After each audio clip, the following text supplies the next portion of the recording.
Bom dia, Beatriz, está me ouvindo? Bom dia, professor. Estou sim. Tudo bem? Tudo. Já coloca para mim, Bia, aqui no bate-papo a sua turma, tá? Tá bom. Kaique, coloca também, por favor, viu, Kaique? Quando vocês vão colocando, vai dando um tempinho pro pessoal ir ingressando na aula.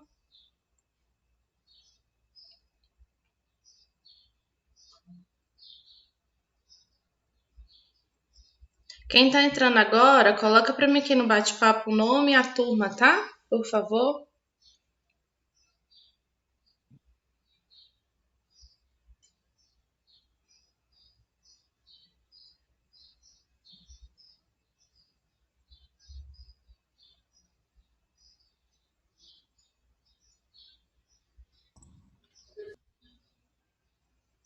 Edinalva, coloca o seu também. É isso.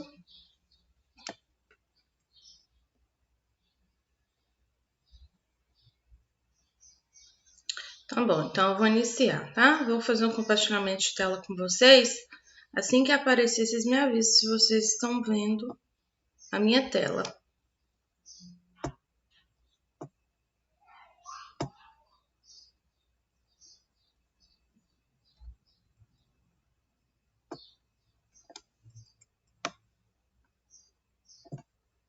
Vocês já estão vendo já minha tela? Sim. Sim. Sim? Então vamos terminar esse assunto de campo magnético, né? E aí depois eu vou passar exercício só sobre essa outra parte, que agora a gente aprende uma outra fórmula. E aí a gente encerra esse conteúdo e já inicia outro, tá bom? Então nós tínhamos visto na aula anterior, a gente fez alguns exercícios sobre como calcular o vetor, né? Então a gente parou aqui, ó, né? Como calcular a intensidade de um vetor dentro de uma de uma espira. Então agora a gente vamos falar de campo magnético solenoide. Peraí que passou demais. Deixa eu organizar. Vocês estão me ouvindo bem ou tá travando um pouco?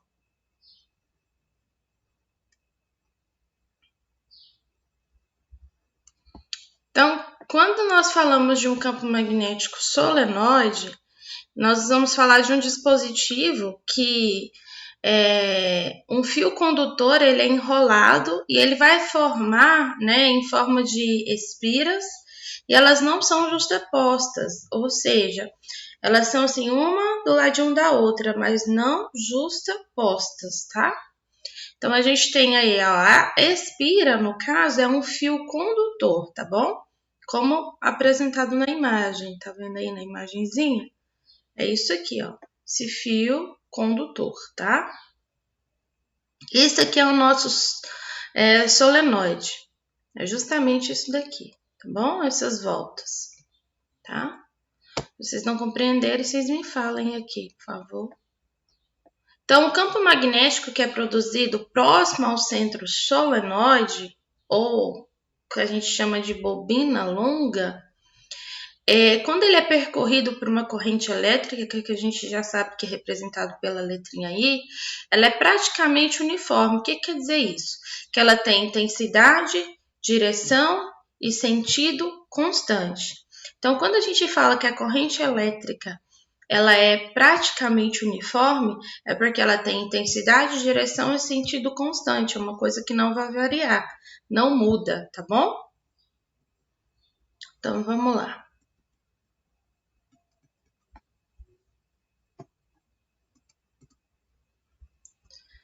Aí, dentro desse campo magnético, né, nessa indução em um campo solenoide, a gente vai falar de linhas de indução. Então, o solenoide, ele se comporta como um ímã, né? E aí a gente tem um polo sul, tá? E aonde está o polo sul é o lado aonde vai entrar as linhas de indução. E o lado norte é o lado por onde essas linhas de indução elas vão sair, tá? Então, o sul é onde entra as linhas de indução e o norte, o polo norte, é onde as linhas de indução elas vão sair, como representado na imagem, ó. Aqui no sul, ó, as linhas de indução elas vão entrar e o polo norte elas vão sair, tá? Aqui, ó, nas duas pontas nós temos a corrente elétrica, ó. Então, eu tenho um ponto negativo, um ponto positivo. As linhas de indução é o que são obtidas com a limalha de ferro. Então, aqui uma limalha de ferro, tá vendo? As linhas de indução representadas microscopicamente é o que tá por dentro, tá? Então, ó, elas entram no polo sul, aqui no norte elas saem. É todo esse rajadinho aqui mais escuro é o que seriam as nossas linhas de indução, tá bom? Para a gente calcular, então, a direção, o sentido desse vetor no interior desse campo solenoide, a gente vai usar a mesma regrinha da mão direita. Então, para a gente determinar o sentido das linhas de indução no interior do solenoide, nós vamos usar de novo a regrinha da mão direita. E olha só, ó, na entrada, ó, polegar para cima, vou fechar, o sentido em que o meu dedo fecha é onde a linha vai estar saindo, tá vendo?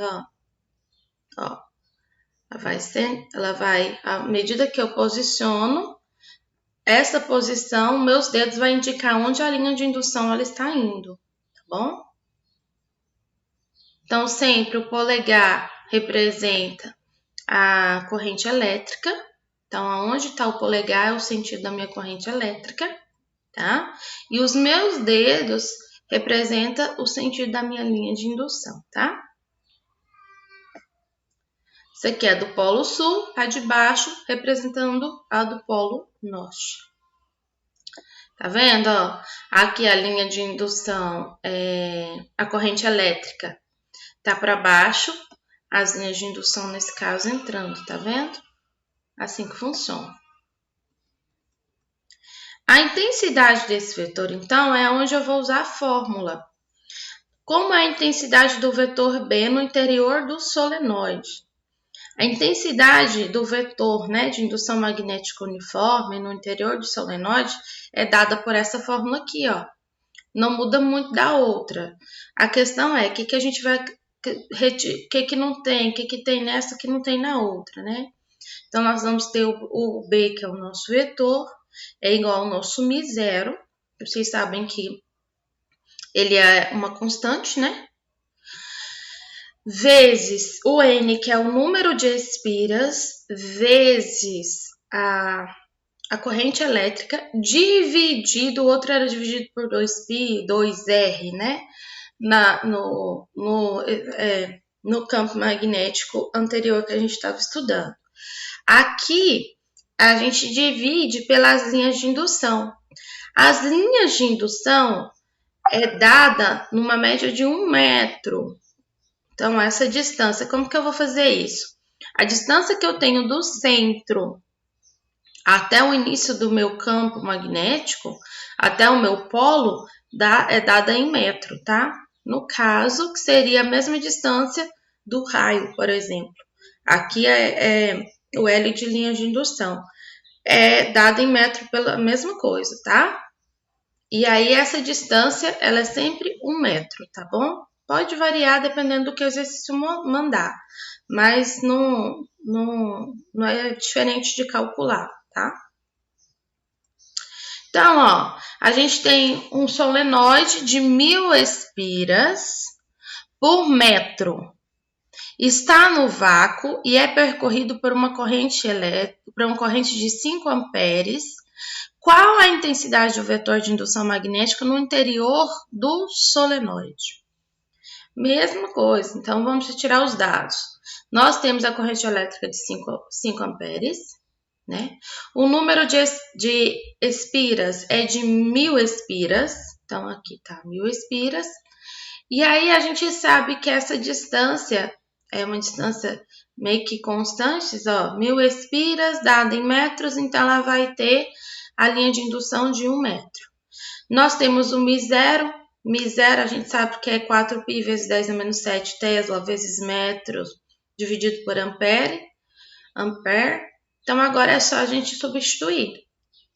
B é igual 4π vezes 10 a 7, elevado a menos 7, vezes... Pessoal, como a gente tem no numerador a 4π tá em potência, para facilitar os cálculos, nós podemos também transformar 1000 espiras em potência. Para fazer isso, basta eu fazer o quê? Colocar em base 10, né? Então, 1000 espiras nada mais é que 10 elevado a 3. Como que eu faço isso? A base sempre será 10, então vai ser 10 e eu conto a quantidade de zeros que eu tenho. Tenho 3, então é 10 elevado a 3 vezes a minha corrente elétrica, que é 5 amperes, dividido por L, que são as linhas de indução, que é dada em 1 metro, dividido por 1. Feito isso, o que eu vou ter, né? Como resultado, resolvendo isso daqui, ó, lembrando, na multiplicação, o que eu faço? Conservo a base, subtraio os expoentes, tá?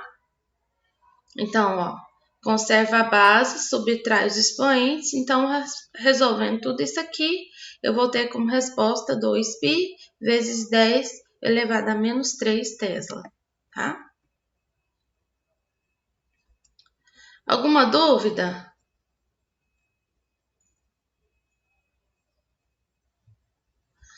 Não, professora. Eletroímã.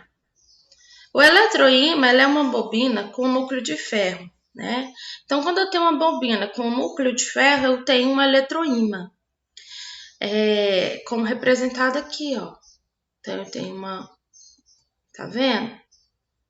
Dentro dela, dentro do núcleo, eu tenho,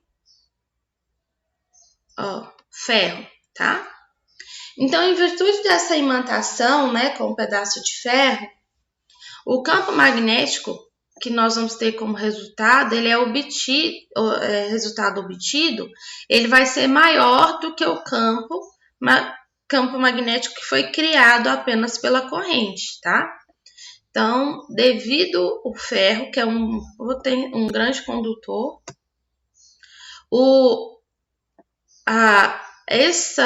esse campo de magnético criado pelo ferro imantado vai ser sempre maior, ele sempre vai ser um condutor mais potente do que o campo magnético criado só pela corrente elétrica que passa, só pelo ímã, tá bom?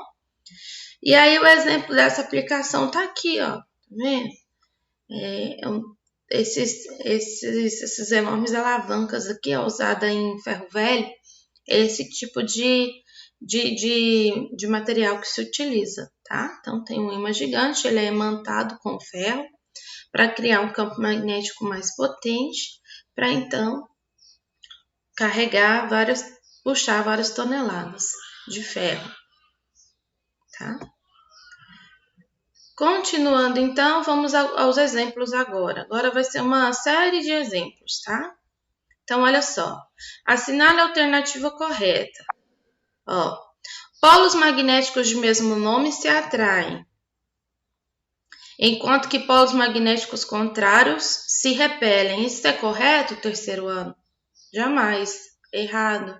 Porque o que se atrai são os polos magnéticos contrários. E os iguais são os que vão se repelir. Num campo magnético uniforme, as linhas de indução magnética são retas, paralelas, igualmente espaçadas e igualmente orientadas. Verdadeiro, tá? As linhas... Deixa eu só consertar aqui. As linhas de indução magnética saem do polo norte e chegam ao polo sul. O que vocês acham? Isso é verdadeiro ou isso é falso? Verdadeiro, tá? Não.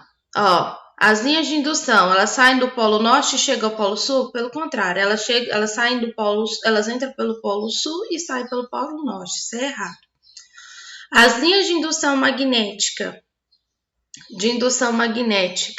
no campo magnético produzido por uma corrente elétrica percorrem um condutor reto são ramos de parábolas situadas no planos paralelos ao condutor? Sim, verdadeiro. No interior de um solenoide, o campo de indução magnética pode ser considerado como uniforme e tem a direção do seu eixo geométrico? Sim, também é verdadeiro. Isso aqui é mais teoria do que a gente viu tudo até agora, tá? Então, olha só. O ímã em forma de barra na figura foi, portanto, partido em 2 pedaços. Isso aqui a gente viu lá no interiorzinho, né? Do conteúdo, bem lá para frente, no campo magnético uniforme. A figura que melhor apresenta a magnetização dos pedaços resultantes é A, B, C, D ou E. Se eu tenho um campo magnético, se eu tenho um ímã, e dentro desse ímã ele tá dentro de um campo magnético, eu corto ele em pedacinhos, o que a gente vai ter? Que o que é contrário é o que vai se repelir. Então, é possível que seja a letra D. Por que que não é B nem C? Professor, mas aqui está contrário, ó, tem o polo norte e o polo sul. Não é nenhum dos dois pelo fato de que eu cortei esse ímã em pequenos pedaços. Se eu cortei ele em pequeno pedaço, ele tem que, no mínimo, me apresentar 2 polos de cada, tá? Então, aí a letra C. Mais um exemplo para a gente fechar. Então, ó, em 1820, Oster descobriu que ao passar uma corrente elétrica através de um fio retilíneo, a agulha imantada de uma bússola próxima ao fio movimenta-se. Ao cessar a corrente, a agulha retornava à sua posição original.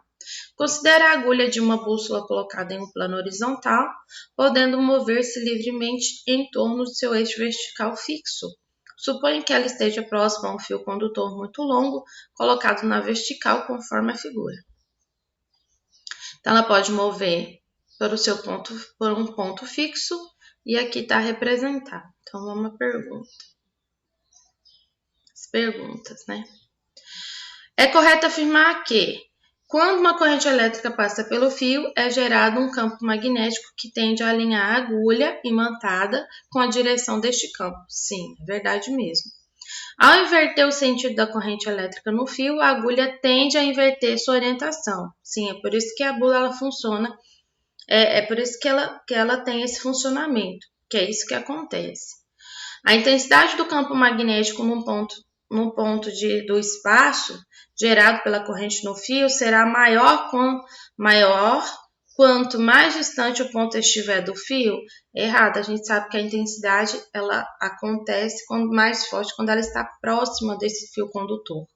Se ela estiver distante, ela vai ter uma menor intensidade. As linhas de força do campo magnético gerado pela corrente no fio são semi-retas, com origem no fio perpendiculares a eles? Errada.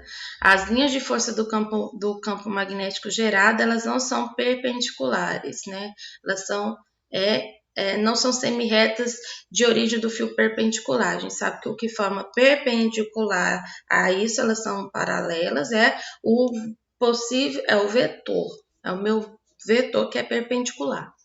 A proporção original da agulha da bússola indica, na ausência de correntes elétricas ou outros campos magnéticos, e a direção componente horizontal do campo magnético terrestre? Sim. O fenômeno físico citado no enunciado é conhecido como indução eletromagnética, descrito pela lei de Faraday. Não é descrito pela lei de Faraday, pelo contrário, é descrito pela lei de Tesla, né?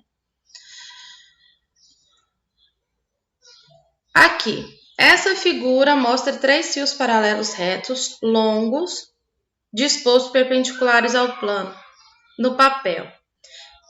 Cada um deles tem uma corrente elétrica aí. Cada fio separadamente cria um ponto de 20 centímetros de distância dele. Um campo magnético de intensidade B. O campo magnético resultante do ponto P, devido à presença dos 3 fios, terá intensidade igual a. Então, ó, eu tenho um ponto P. O Isaac tá chorando, gente. Tem um ponto P aqui. Ele está me perguntando se o campo magnético resultante do ponto P, devido à presença dos 3 fios, qual é a intensidade que ele vai ter. Então, eu tenho 3 intensidades. Ó. Aqui, eu tenho um ponto. A gente sabe que as intensidades, elas sempre vão corresponder. Quanto maior a minha intensidade, quando eu tiver aqui, ó, mais próximo ao meu ponto condutor de origem, tá? Então, aqui seria a minha possível resposta. Meninos, quem não colocou o nome para mim, coloca, tá? Por favor. Vamos determinar o campo magnético de cada condutor separadamente. Então, vamos lá. Aqui eu tenho o meu ponto. Aqui eu tenho os meus vetores. Lembrando que os meus vetores, eles sempre são de origem perpendicular à minha corrente elétrica. Então, eu vou determinar isso como? Então, vamos supor que eu tenho um vetor 1, um vetor 2, né? Que eu tenho aqui, ó, indução para cá, indução para cá. Então, para mim calcular isso, eu vou fazer, então, que o meu vetor R, que é o vetor geral do meu ponto, é igual ao meu vetor dividido por 2. Porque eu tenho 3 pontos. Então, vou pegar os 2 primeiros pontos, divido por 2 para me descobrir quanto que é o outro. E é isso que eu faço, tá? Então, a fórmula que eu utilizaria seria essa. Pegar, então, o B1, tem um vetor aqui, então eu tenho que dividir ele por 2 para me descobrir qual que seria a minha resposta.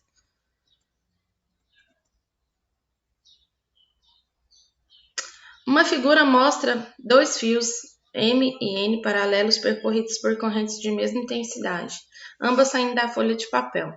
O ponto P está à mesma distância dos 2 fios. A opção que melhor representa a direção no sentido correto para o campo magnético que as correntes criam do ponto P é.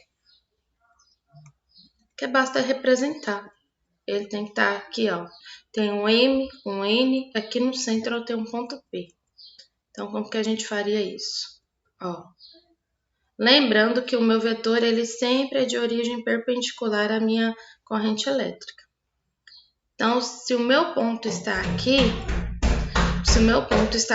eu só posso originar os meus vetores perpendiculares a ele. Então, ó, como os 2 condutores são percorridos por correntes iguais e a distância do condutor ao ponto é a mesma para os 2 condutores, a gente pode concluir que a intensidade do campo magnético gerado para cada condutor P sempre vai ser a mesma, tá?